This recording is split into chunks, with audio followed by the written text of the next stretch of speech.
Welcome to The Bridge, a podcast for dental professionals featuring the insights and expertise of fellow dental professionals. Let's welcome our host, Stephen Kuza. Good afternoon, Bridge Dental Podcast listeners. This is Steve Kuza, your resident dentist financial advisor, also sponsored by Steve Kuza. Thanks for joining us. We got Dr. Erik Burke back in the house. Dr. Burke, how you doing? I'm doing good. How you doing, Steve? I'm doing great. You're in beautiful, beautiful Traverse City, Michigan. This time of year, it's a great time of year to be by the lake. How are the views? Beautiful. We were out on the boat all day yesterday. Did our little workout in the morning. I was with my Marine buddy. We do as many burpees as America's been a country. So we did 247 in the morning and then just went on the boat all day. So I've got a little red color right now. So it's feeling good.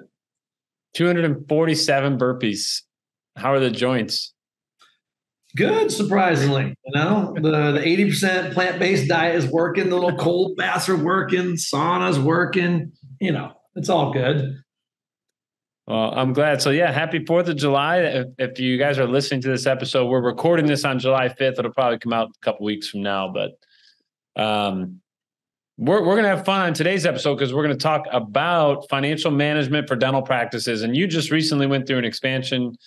Before we get to that, I do want to ask this somewhat finance related. I heard all the money is coming to the Great Lakes. You seeing any progress with that? What's going on up there in the Great Lakes? Traverse City area. It's we're nice. We're unsalted. We're shark free. No bull sharks? No bull sharks. Well, a few have been found here and there, but you know, nothing to be scared of. Yeah, the real estate market here is not cooling off.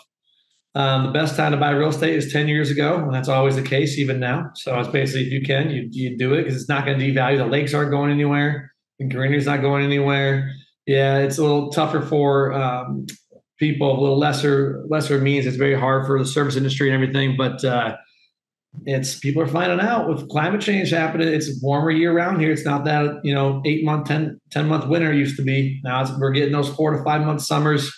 It's beautiful, and so the natural resources are never going away. So it's only going to be more and more desirable. That's what we're hearing, and that's what we're seeing. So, and let's check back in on where we started. A couple of years ago, we recorded your podcast. You started Stag Dental, and it was a startup practice, if I'm not mistaken. Yes, sir. Yep. And now where's this journey you built into expansion? Let's figure this out. So just give everybody just a dive back in where you're at, and then I thought you would be great to have on of this discussion about financial management because you were really good with spreadsheets, details. You hired an amazing financial advisor. I mean, all these things, right? For sure. Yes. I run my business on Google Drive. Google Sheets. Without Google Sheets, I don't know what I would do. Okay. QuickBooks and Google Sheets, basically. But yeah, I'm 37. I went to dental school when I was 25. Graduated about 8 years ago. Knew I wanted to come back home. Did my residency in San Francisco. Stag Dental was like a 6-year process. So it's been 6 years. So it's a 2-year process of design, build, renovate, remodel. Like I said, I'm from Traverse City, moved back home, live in Traverse City. Kingsley was still is an up-and-coming community, about 20-minute drive south of Traverse City. No dental office, growing community, great group of people there as well. I really want to support. They love their local community of Kingsley, the Kingsley Stags. So I've never hunted a day in my life. I literally just called it Stag Dental because I wanted to make it Kingsley's practice, not Erik Burke Dental. Then when I go to sell it or when I go to bring on more doctors, it's a little more name brand recognition at that Stag Dental rather than just me. And so we opened 4 years ago in April. So we're 4 years and 3 months now. We started with 0 patients, my friends, my family, my staff's friends and family. Mm-hmm. We did one push marketing. That's all we did of brochures around the area. That cost me $4,000, I think, but really not. Some came from that. It was helpful, but in terms of that, it was just Facebook marketing, word of mouth. It was the old days of hang a shingle and people will see you because it's just a booming community. It's a small little downtown that used to have a lot of businesses, and then everything kind of went away for one reason or the other. But then now that just northern Michigan is more desirable, it's more affordable homes just south of Traverse City and more land. And people can live there year round. It's not a bedroom community or people come in and out of or snowbird that much. They're there year round. Patients are there. Ran a lot of numbers to make sure the doctor to patient ratio was good. And I was either going to just partner in Traverse City or do my own thing, and decide to do my own thing, scratch practice. And so now we're at about, I want to say we're at 2,000 patients in 4 years, which is fast growth. And we initially did a build out where it was 8 operatories, but I only put in 4 initially. And so essentially, I think I did like 60% of what I wanted to do initially, just to kind of save some money and be forced into expansion and see how we just did. Yeah. And then last year we added our 5th operatory. And then just now we did another push.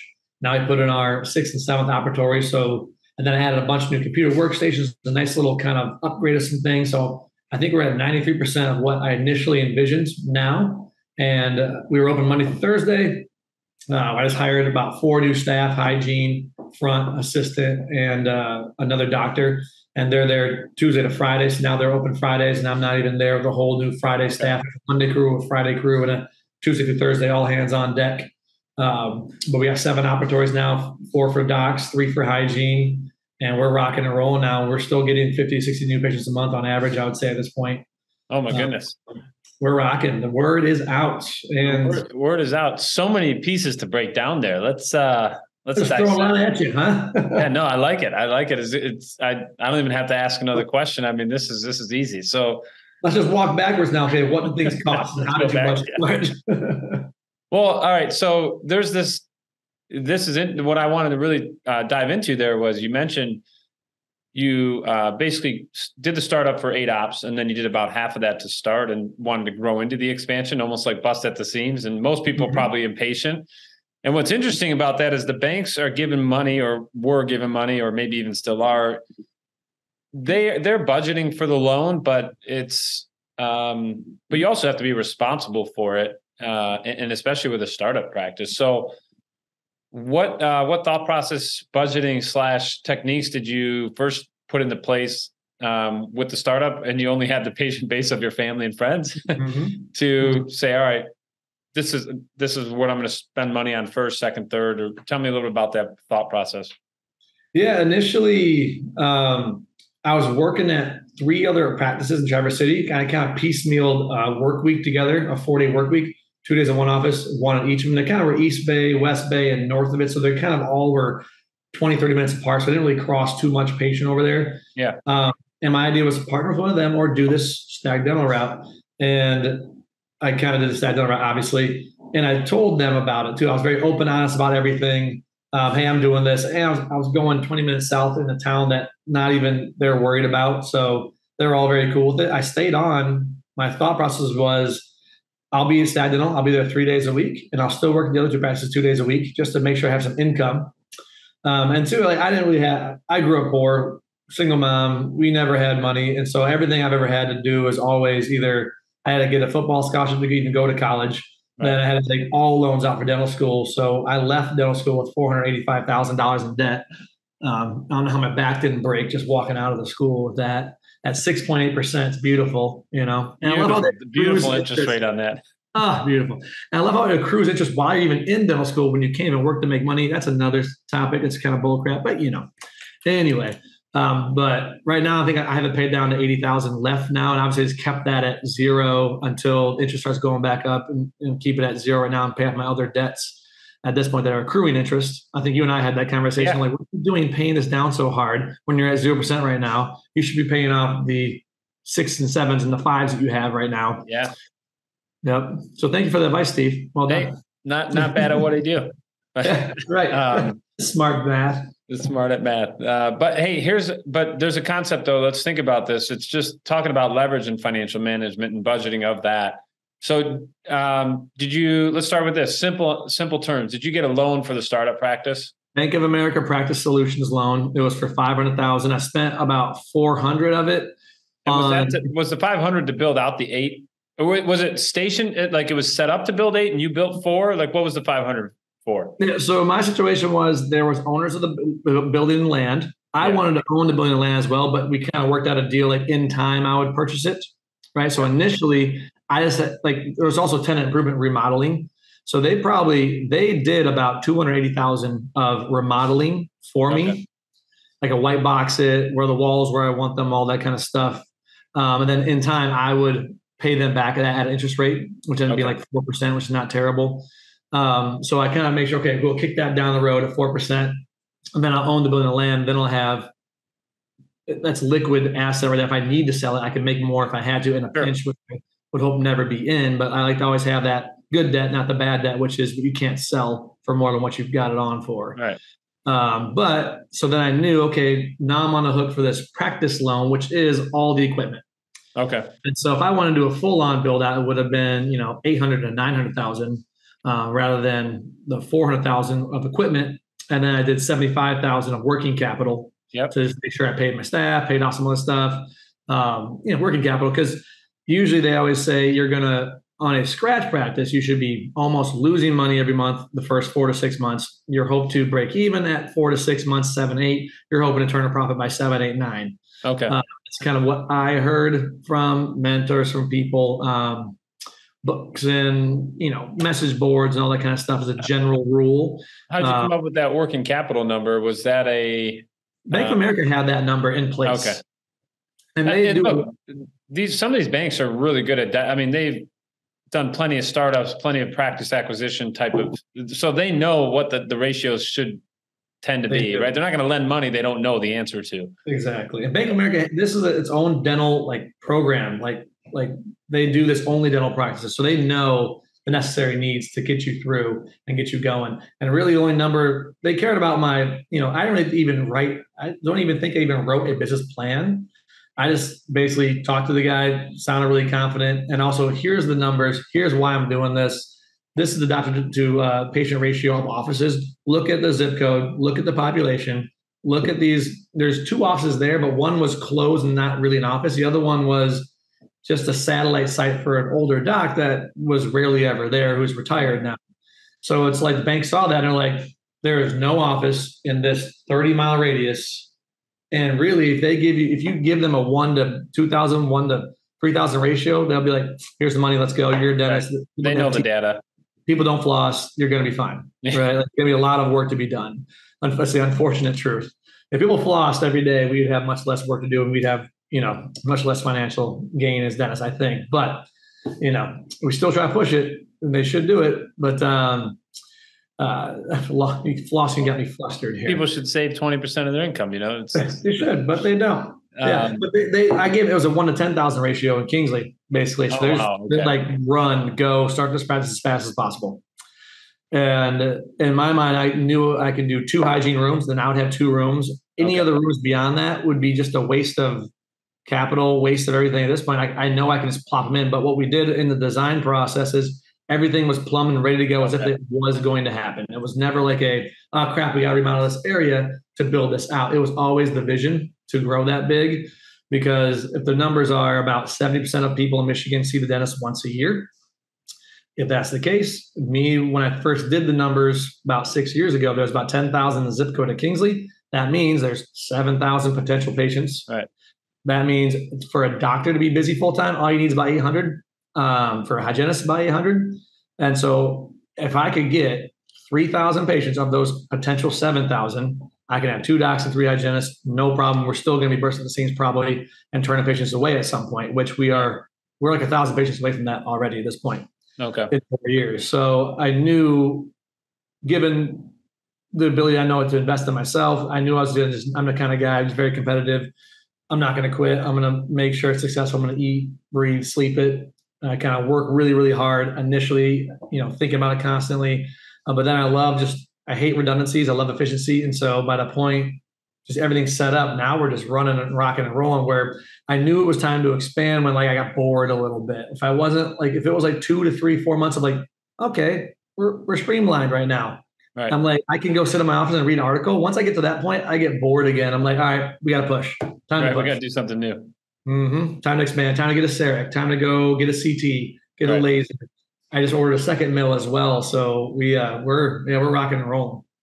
So when you're making some of these decisions to purchase additional items for your practice, these different machines, how are you going through that? Let's walk through that thought process. So a new scanner, or you said you just purchased a new laser. Are you saying, all right, well, are you saying, let's just buy it to buy it? Or as I know you're probably saying, we should, for every 4 patients, we're going to get a sale, not sale, but it's going to, we're going to execute and help that patient, or how's that working in your thought process? Mm-hmm. Walk us through that.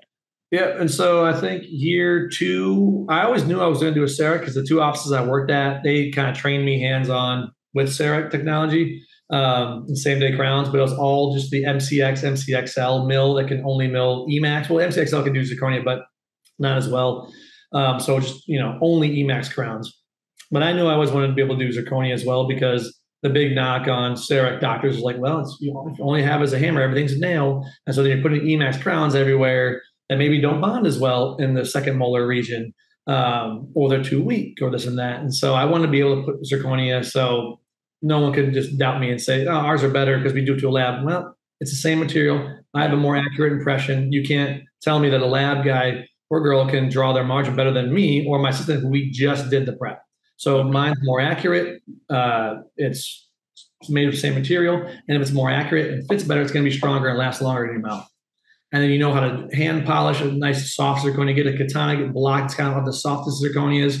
Still harder than enamel, but it's not going to beat up the opposing dentition, all that kind of stuff. So again, I love CEREC technology. I think it's the way of the future. And if you don't have that in your office next 5-10 years, patients are getting savvy to it. We're like, my cousin or my uncle down the block or whatever, they had the crown done in 1 day. Why do I got to leave with this fake nail material in my mouth, come back in 2 weeks, you got to get numb again, that kind of crap. And so I think that's the way of the future. So I always knew I was always going to do that.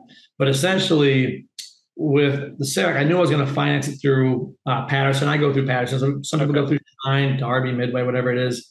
I just have a great relationship with Patterson. And so I knew that my monthly cost, I think the overall CEREC Prime Scan, CEREC Prime Mill, the vacuum and all that kind of stuff, and the speed fire, and I got a program oven as well. So one's oven I use just for EMAX, one oven I use just for zirconia, just a little more efficient that way.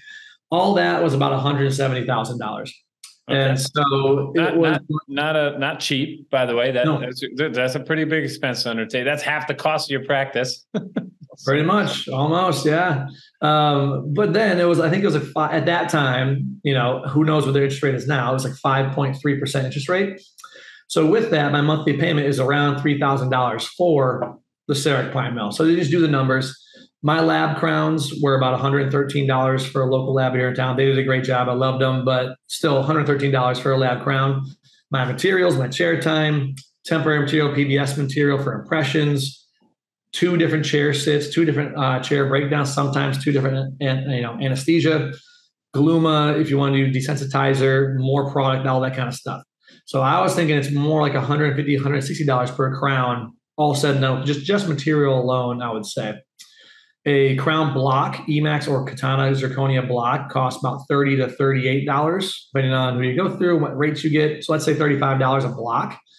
Then I'm still using all the cementation, all that kind of stuff. Basically, I worked it out in my head that you just need about 20 crowns a month and 1 implant crown a month, which I was then that will pay $3,000 right there. That's your break even. So I knew I was never going to do CEREC until I was averaging over 20 crowns a month and 1 implant crown a month, or over 25 crowns a month and no implant crown. So I got to the point where I was averaging 25, 28 crowns a month and 1 implant crown a month. I was like, time to go. Let's go. I got you. So you looked at this accumulating patient base you were getting and the procedures you were doing, went back through that data. Yep. But I think we've hit our break even to now switch over to in-house, buy this machine, spend the cash flow on it. Yep. Plus, so we're a profitable practice anyway. Yeah. Okay. Yeah. So once I hit like 3-4 months in a row of 25 average plus crowns, I was like, we're going to keep doing this. We're not slowing down. So then therefore every crown over 20 and every implant crown over 1 a month, we're profiting now. It's paying for itself. Right. And I'm making profit now because then my lab bill went from $9,000-$10,000 a month to $3,000 plus block material, which I usually spend. I have to look at my numbers again, but maybe $1,000 a month, maybe. So my lab bill went down maybe by half overall. And now we're averaging, I think, 36 crowns. I just did my numbers. Year to date, we're doing 36 crowns a month, and we're doing like 2 implant crowns a month. Okay. We're averaging now year to date 2023. So it's paying for itself. And it's at 5.1%. I have worse interest rates, in other parts of my business loan, which started at 475. Now it's down to like 360, 370, and that's at 5.3%. And so, by the way, those are deductible expenses too.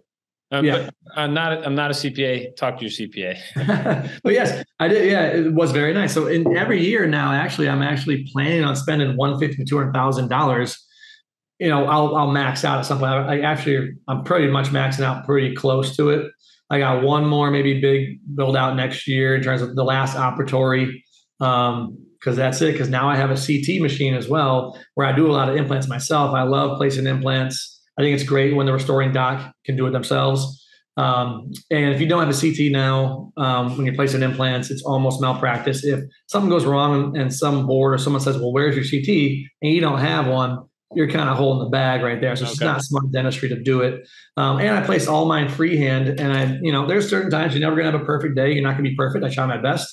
Out of the probably 500 implants I've placed in my career at this point, because I've kind of really, really kind of honed in on that. There's like 3 or 4 that I've had 2 failures in the last probably 7 years. And it wasn't due to placement, but other things, other factors. But again, there's sometimes you look at that x-ray post-op, you're just like, you're not in love with it. And so, all right, I got to do a little more guided on certain situations that I know now after experience, seeing, okay, this is happening here. This depends. Okay, let's do a surgical guide. And without your own CT, it's difficult. You can't do it. You can't go print out one yourself or send out for one. And then also now our new patient program, everyone gets a CT essentially. And so you get 4 bite wings and a CT. When you look at the microsieverts of radiation exposure, it kind of works out in the end, we'll say, because you do a full mouth series. This one has someone has a root canal here. You want to get an extra PA. You're taking 21 PAs, bite wings, and a pan. By that time, you've reached the 70 microsieverts that 4 bite wings and a CT will give you. And then 2, we'll give a CT every 2 to 5 years. That we have a baseline of like older root canal teeth. We see things change. Also, we found so much more work. It's always what you hear when people try to sell you a CT. They're like, the money doesn't come from taking the CT and charging it for the CT. We charge just a pan code for a CT, really. So we get it covered. But you see so many more things and so much more dentistry. And so if you get a root canal and extraction and implant, or you see something out of it, first of all, the patient loves you. You're like, oh my God, you caught something early. So we're actually doing our job better. Right. And we get more production from it as well. So it's a win-win on all sides. But you're doing the right thing as a practitioner. So that was our purchase last year, was a CT for that, just to cover my butt, implant-wise, feel better about it. Also then a laser too was last year. It's a small BioLase Epic laser. It's been great for adding to SRPs, for bacterial removal, great for TMD treatment on the jaw joint, on the jaw right there. It's been great I do a lot of gingivectomies and frenectomies, actually. I got a lot of confidence, and I kind of am willing to just try hard things. I kind of love surgery. I did a residency where I did a lot of surgery, and going to Detroit Mercy, you get really comfortable with surgery. Right. I'm in with the group of midwives in Traverse City, and I get maybe 1 to 3 infant frenectomies a week. It's all cash, $400, because they don't have insurance yet. And because they love that I have a laser and that I'm willing to do it. It's hard. It's a little stressful because no one likes to hear a baby cry. It's terrible. It's hard on the parents. But once you do it, they latch and everyone's so happy. It's so rewarding. And the baby doesn't remember it all. And so I kind of got on that because my son had one. He's 17 months now. Yeah. But we went to get his frenectomy done, his lingual frenectomy, his tongue tie. And we were asking around. And I was working at a practice up north in Lake Leelanau. I kind of did most of her surgeries. And someone said, there's a doctor up north in Lake Leelanau. She has a kind of surgeon that goes in and he does them. And that was me. So I got referred to me. And I wasn't really doing them that, but maybe I had the reputation that I would or had. So I'm like, all right, screw this. I guess I got what's his phone number? It's me. And so I looked up everything, kind of talked to a lot of people, talked to some pedo dentists, friends of mine, watch a lot. There's great, you can make fun of YouTube. There's great content on YouTube that doctors post everywhere. You can get a lot of information. And I just, in a lot of pedo offices, even like not pedo dentists, but like pediatric, just medical doctors, they do a lot of them. Mm-hmm. And so I did it on my kitchen table with my mother-in-law, my wife, kind of just strained them a little bit, holding the head, holding the arms, had all the tools, a little tongue retractor, little scissors. And I'm like, okay, it was fine. It worked out perfectly. But there's a better way. That's what that pushed me to get the laser. Like, okay, there's a market for this. So this needs to happen, because it really helped us for him latching too, and getting sustenance and gaining weight and all that kind of stuff. I know we're going on a rabbit hole here, but it's like I want to be pushed into these decisions, and I want to take on debt that'll pay for themselves quickly. And usually, I found that need first before I just went up and bought something. So I think I already went on a limb to just open up this practice. And then but you went out on a limb, but it was a strategic limb, and you understood the patient-based potential. Could have blown up in your face, yes, but there's good risk and bad risk. That was a good risk to say, all right, I'd be 1 in 10,000 opportunity here. So, which that's not very common to see too, where you can live where you want to live and just drive 20 minutes to just like a essential gold mine, or it's like there's a patient gold mine. So there's people who want to do scratch starts in San Francisco or LA, or I have friends that I'm speaking this from experience, and they just have to really set themselves apart, and they really have to go hard on marketing, social media marketing, which is great. And if you put you pound the pavement, you'll be successful. And as long as you're treating the patient right, treating your staff freaking right, have a great image in terms of, your office, everything's tip top, because patients will subconsciously judge your dentistry off what they see. Is there cobwebs in the corner? Is your coffee machine area cleaned up and tight? Is your front desk area not full of papers and sticky notes? Is it just cleaned up and tight? And so I have a big emphasis on my office of just, declutter. It's tip top cleanliness, because patients are going to judge that on it before they even get to come and see me or talk to me or hygienist. Then they have that confidence that, okay, if this guy makes sure his house is in order, I trust what he's going to, diagnose and say. Then the work, I have faith in the work long term as well. Who helped support your think about some of the things you're breaking down with, like the CT scan and making sure when you're spending money, you already had the patient base for it, or like you talked about with the last piece you bought. But who helped maybe support some of that planning or thought process with that? Or maybe it's just you just self-sufficient. No, I can't take all credit for that. I have a really close relationship with my rep, which everyone, the reps always want to be your best friend and everything. But Zach McGuire, Patterson, and I, he does a really good job of. He's a sales rep. They're all sales reps, but he's a no pressure sales kind of guy. A no sales rep, which is my favorite. So yeah, he's still very successful. Does great, but he's not pushy. He's just a regular guy, just like me. We both love sports. We're both just connected in that way. But Patterson has had a good little team of. So when it came time to do design and build out, they had a guy who I sat together with him. Okay. We kind of went through. I was very much hands-on.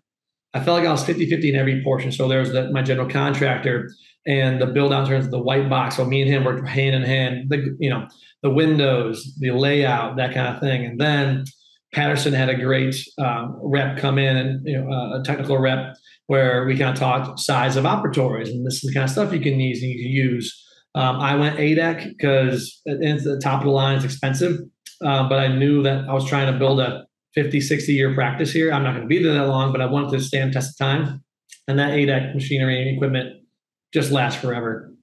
And then Zach was always to help facilitate with me. And then Zach was my instruments and my materials and all those kind of things. Then I got in touch with Custer Inc. for a great design of the front desk and this great cloud ceiling in the entrance space that looks visually very appealing when you walk in, really cool, like an art piece. Just awesome. But then during all that too, like my signs and the art piece, I was like, give me the designs. I have a family, like my mom is super artistic with carpentry and wood and all these things. And my uncle owns a sign shop. And so I designed the shop up there, the sign with him. He built it out for me. And then my mom and I put it together in my garage. Resourceful. Did a lot of things, just using every resource I could, because I was trying to go Gucci and Goodwill and this whole thing is what I said. It's like things that need to stand the test of time, things that need to stay sharp, things that cut teeth, things that support a person's body, head, neck, all those kind of things. you gotta go Gucci. We're going long term. I'm gonna put the money into it. This is a 30-year investment for me. Everything else, cotton rolls. Like if I could source the wood myself and make the sign myself, but make it look really good. Paper, Costco, all those things. We're going Goodwill, Costco. We're going. These things do not matter. Right. Like just like in Fight Club, not just allow like the things that do not matter slide. Like this does not matter. Like those things. But things that go in the mouth, stay in the mouth, cut teeth, cut tissue, support a body in the head. Like okay, boom, that needs to be top of the line. Suction, the air and water unit, all that kind of stuff. The nuts and bolts, like the foundation, like the guts need to be just good. And I make sure that's what I spent most of that money on. And where I could find ways to be smart about it, I did. I know a lot of offices too, and a lot of doctors would pride themselves on pitting other reps to get against each other, shopping on Net 32 with the brown market, whatever, gray market, what it's called. Brown market may be a little bad. I don't know what that is, but gray market stuff and Amazon, and then pitting other reps and finding deals. But I just found that I just told Zach from day one, hey, when any rep comes in here, Shine, whomever, I'm good. Want to work with you. So I just trust that you're giving me your best price you can give me. Right. I'm going to shop you against Net32, Amazon. I do a surgery subscription through Novadontics. I get my Nobel implants at $220 a piece.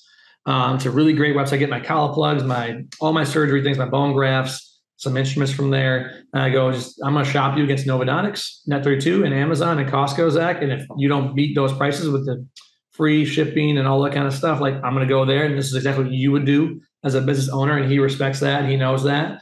And he just makes sure that something happens, like his tech rep will come out right away. I also have both of his techs numbers and cell phones because they know I'm a loyal customer. So like, if you want these awesome techs to come out and help you out, but you're a Shine person or you shop around, you always mess with the sales rep. You're always beaten down. They're not going to come out and help you. No, I'll be there next week. So you're down for a whole week, losing 30, 40, 50,000 that week in production. No, I'm not. I want to have a relationship that he just knows, here's the deal. I'm shopping with gray market stuff or online stuff. And so I'm not going to work with another company, another rep. So you have that at least. At least that gets a little bit of loyalty as well in terms of like, I want a rep out there when the day I need something, or I can just FaceTime your rep or your tech guy and he has no problem and he will just walk me through things. And so every little thing that breaks down too, I want to make sure I'm there for the fix or he shows me. So when things happen, I just need them less and less over time. Well, do you, let me go back to the financial management part of that is that on the support side, your rep, and kudos to Zach, you're also working with him as in a partnership. Like, look, the more profitable I am and the more efficient we are as a practice, the better our relationship's going to be, the more I'm going to order, right? The more this is going to be a win-win. Exactly. So yes, it might not be everything from you, but let's work in this tandem together to help me be successful. So that part I love, and relying on the reps from those companies, because dude, they have years and practice and data that you don't have as a new startup, but they have it from all their client, patient, and their client base. Yeah. So relying on them to say like, hey, this machine, well, what do I have to do how many patients do we have to work through to get this to be a profitable experience for us? They should be able to spit that out pretty quickly. So exactly. He did tell me that number 20 and okay. 1. And so, but I made sure I went back and I was like, I'm going to look at my numbers and do my own cost analysis. And it was right on. So at least it gave you a foundation though to start from either way, right?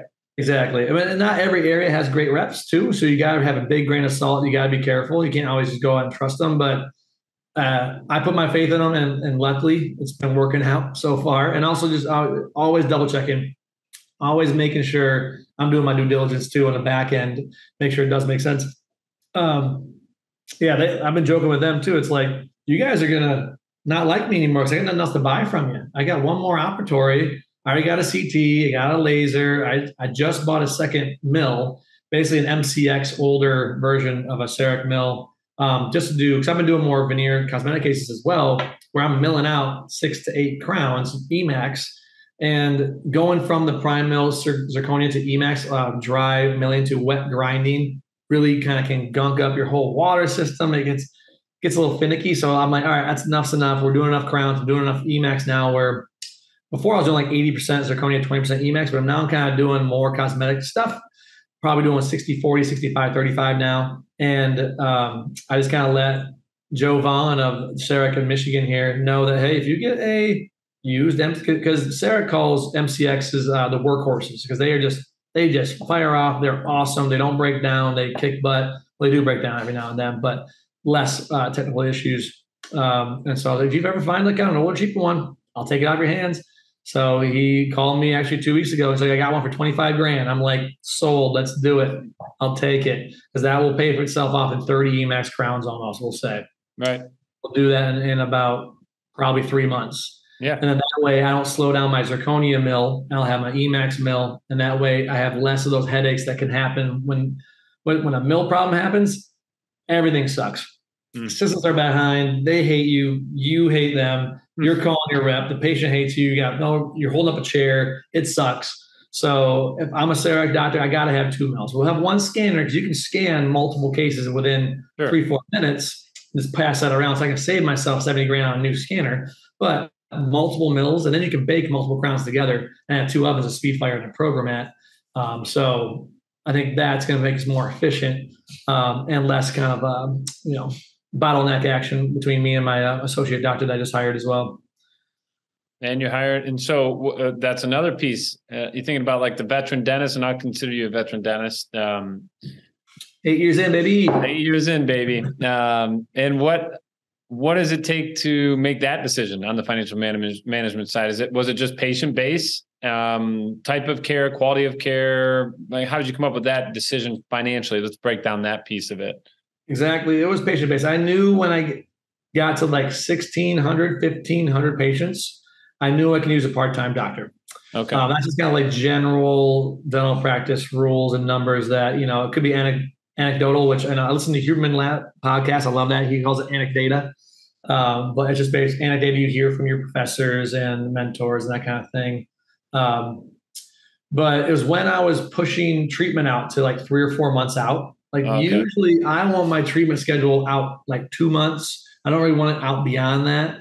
Because patients are motivated. Once they see you in that chair and you show them that photo of that crack down the middle of their amalgam filling, but no pain, they see it, they're motivated. Oh, we should crown that. So then let's get me in. And you're telling them this is a fracture. It could go tomorrow. It could go 10 years from now. I don't know. But when it goes, hopefully we can still save your tooth with the crown, or we're talking root canal crown, or we're talking extraction, bone graft, implant. You're spending 4 to 5 times more. Yeah. So they're motivated. But if you push them out 3 or 4 months, in the summer hits, their buddy calls them to go boating. They took a week off. So, something happens in their family. They have to go down because of funeral or a wedding, whatever it is, they're going to cancel on you because they're less motivated. So all that factors in me. I want that treatment schedule not more than 2 months out per doctor. And then you do want your recares filled up pretty much in hygiene. But basically our new patient stuff and our hygiene was pushed out 3-4 months, and our treatment was pushed out. Actually, no, sorry, 6 to 7 months actually in hygiene. And then 3 to 4, maybe 5 months in treatment. So as I got to that point, I was like, I need help. I need another hygienist. Yep. And I need another doctor. So again, it's me, and my mentality was build a day will come, feel the dream style, but also I need to see the results and I need to be pushed towards it. But I also planned for it initially. Like I knew if we do all the things that I think we can do, we're going to get there. So I made sure the facility was ready for it. All you got to do is order it, pay for it, plop it in, hook it up. Right. No, that's very good. And now you have this. So you just hired this associate? Yep. She started about 2 months ago, and she's doing about $50,000 a month in production herself. That's amazing. And so that's pretty good. And she only had one operatory to work from, and she had 2 operators to work from on Fridays. And as of 2 weeks ago in our expansion, now she's got 2 operatories. I got 2 operatories.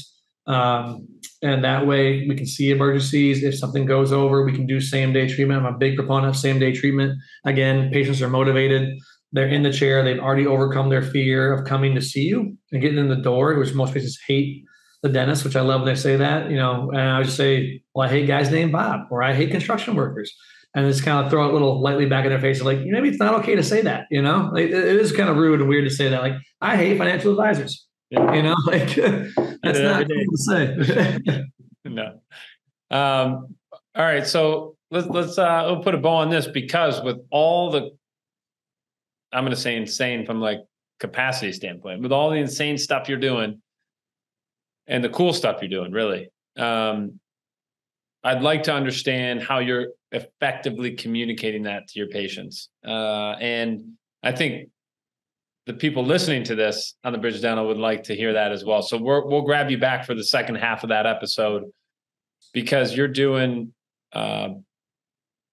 more than just general dentistry. I mean, you're doing in-depth care, same-day treatment. I mean, that's super efficiency. I think your line was, I'm not a fan of redundancy. I'm a fan of efficiency. I like that. We got to put that right behind you, so Yes. put that on the wall. I want something done one time, then it's everywhere. I don't want my assistants writing the same thing down 2-3 times. I don't want to do something 2-3 times. Just be one time. It's everywhere. It's all good. Everything's running smooth. Huge fan of efficiency. Well, I mean, think about how much efficiency saves money too. Well, just looking at the financial management of your practice, right? So good efficiency, good process, having the 2 ovens baking, having the 2 machines milling. I mean, it costs you a little more up front, but the efficiency on the back end it'll net out. Exactly.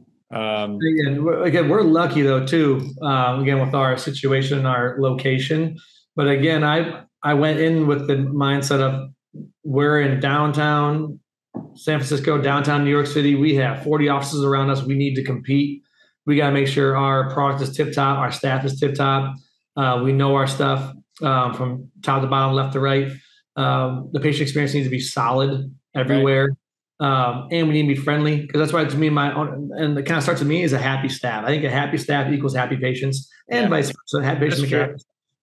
And so I'm really big on rewarding my staff. I do a lot of different type of, like I said, I think we've talked about this before in private, where I give 10% of my ownership profit back to my staff every month.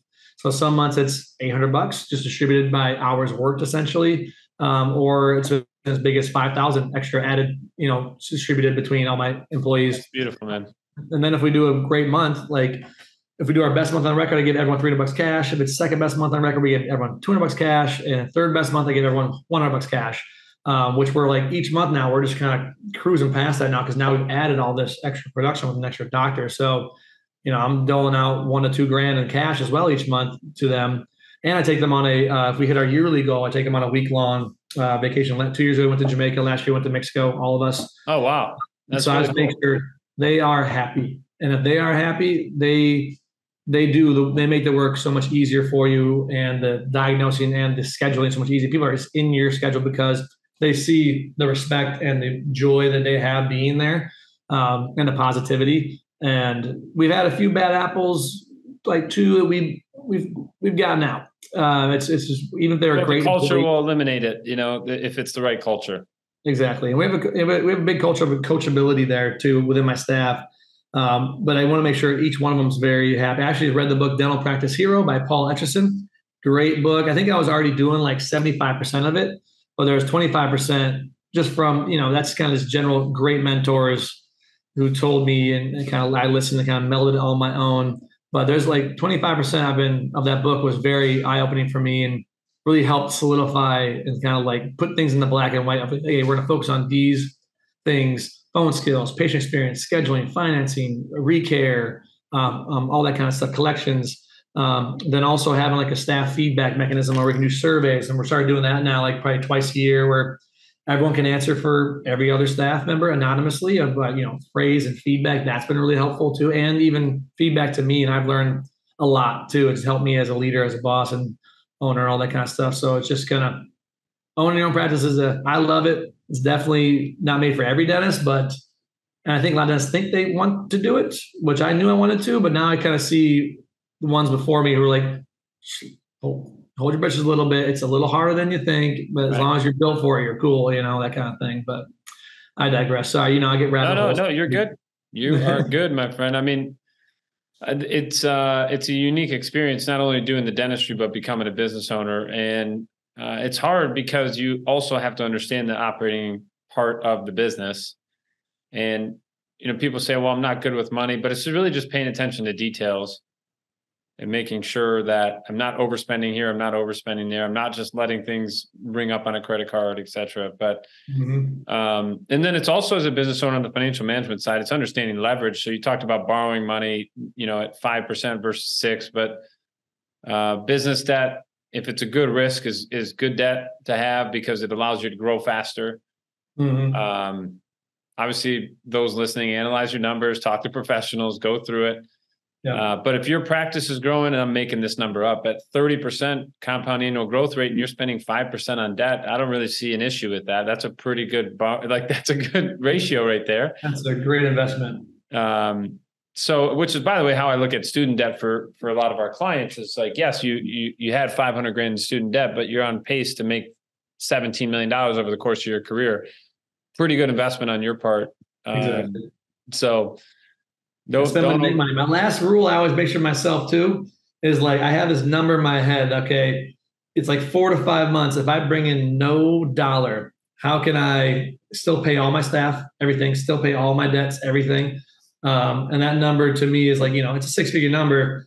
It's not crazy, but to me, that's zero. That's in my business checking account. Yep. Once I get that number, that is zero. That's nothing zero below that. Okay. I always have that cash. So I always feel good. Like if something happens, that we can not bring in a dollar for 4 months and not even disability or nothing. And then everything's paid for. And then above that, I just kind of budgeted this year. I did like 160,000 expansion this year, the 2 new operatories and new mill and other equipment kind of stuff. Actually, it was 170, but I was working it up from January, knowing that I had, okay, here's my break-even number, here's my zero number. And we shy even past that. So I paid everything cash on that. Didn't even take this new 7% interest rate. I paid that all cash. Yeah, nice.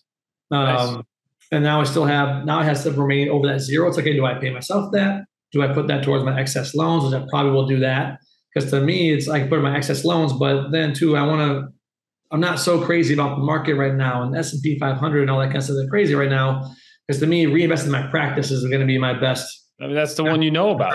Yeah, exactly. But I'm getting close to that point where I'm like, okay, now I'm going to max out this practice. Now I got to start jumping into, okay, what's the financial advisor things? What can I do now when that money no longer, I've already maxed my practice out, Sure. And so we'll talk about that though. We'll talk about that on we'll talk about that unrecorded episode. But I know your vision, man. We talked about your vision. So as fast as you're running there and you're telling Henry or Patterson, it's like, hey guys, I don't think I have anything else to order. I know your vision, buddy. So you might have some more stuff to order. We got little ideas, maybe another practice or 2 in terms of purchasing one and that kind of stuff. Maybe we'll see. We'll see. Yeah, but I gotta get this one maxed out. Then we'll see about that. Who knows?